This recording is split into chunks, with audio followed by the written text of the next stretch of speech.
Shalom, selamat datang dalam program Yesus Sahabatku. Tuhan Yesus selalu menjadi sahabat terbaik bagi kita semua. Amin. Shalom Ibu Dorcas. Shalom. Shalom. Bu, ada satu pertanyaan ya Bu ya. Bagaimana jika sudah dipersembahkan pada berhala ketika kita belum mengerti atau masih kanak-kanak Bu? Ya, itu biasanya orang tuanya dan Ya. sebagainya. Begitu anaknya dari kecil dipersembahkan kepada berhala, ya, kepada dewa ini, dewa itu, dan sebagainya. Dan sekarang setelah mengenal Tuhan Yesus atau berdoa kepada Tuhan Yesus, tentu sudah bisa mengerti ya. Ya, tinggal minta ampun dan Anda harus dilayani pelepasan. Roh-roh itu akan menjadi roh yang menghambat pertumbuhan rohani kita.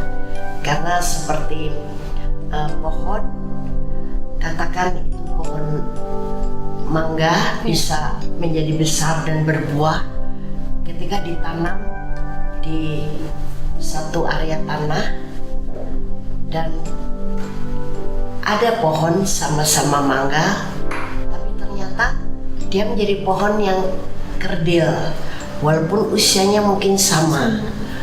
Ternyata ini memang dikerdilkan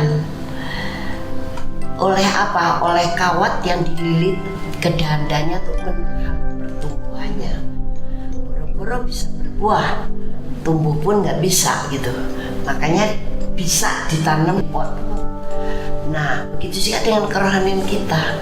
Kalau kita pernah diserahkan kepada berhala, tapi belum dilepaskan, roh-roh berhala itu akan mengikat jiwa kita sehingga kita sulit mengalami pertumbuhan.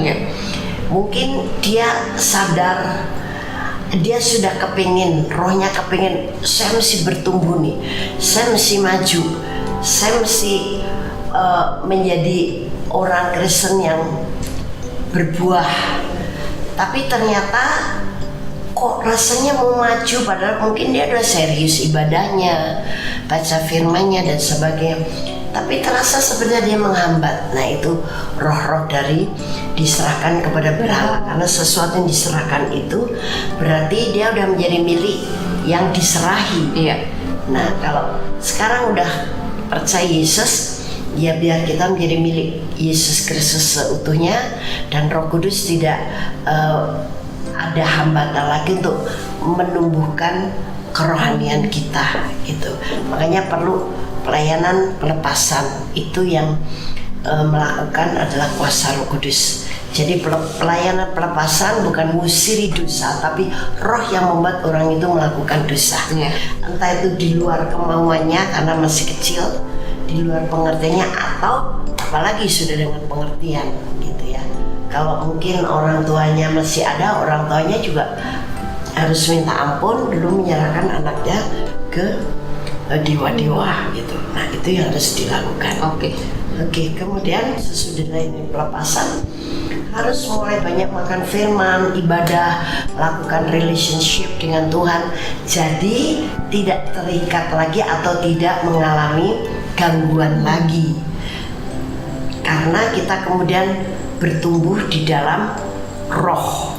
Nah, ini yang membuat kita perlu untuk sesudah dilayani pelepasan, kesembuhan batin dan sebagainya, perlu mengisi diri kita dengan hal rohani yang lebih serius lagi.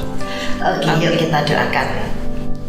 Haleluya. Bapa Surgawi, kami saat ini berdoa di dalam nama Tuhan Yesus. Bagi saudara-saudari seiman kami, saudara-saudari dalam Kristus, mereka yang pernah ketika kecil diserahkan kepada berhala tanpa sepengetahuan mereka, tanpa sepengertian mereka, biar saat ini mereka sadar mau minta ampun pada Tuhan. Dan mari Bapa, dalam nama Tuhan Yesus, kuasa urapan Roh melepaskan mereka dari ikatan penyerahan kepada berhala maupun hak milik atas berhala itu. Kami cabut dalam nama Yesus. Sekarang biar mereka dimeteraikan oleh Roh Kudus dan bertumbuh rohaninya dengan indah. Terima kasih Bapa, kami mengucap syukur Kau selalu mendengar dan mengabulkan doa kami di dalam nama Tuhan Yesus Kristus. Haleluya. Amin.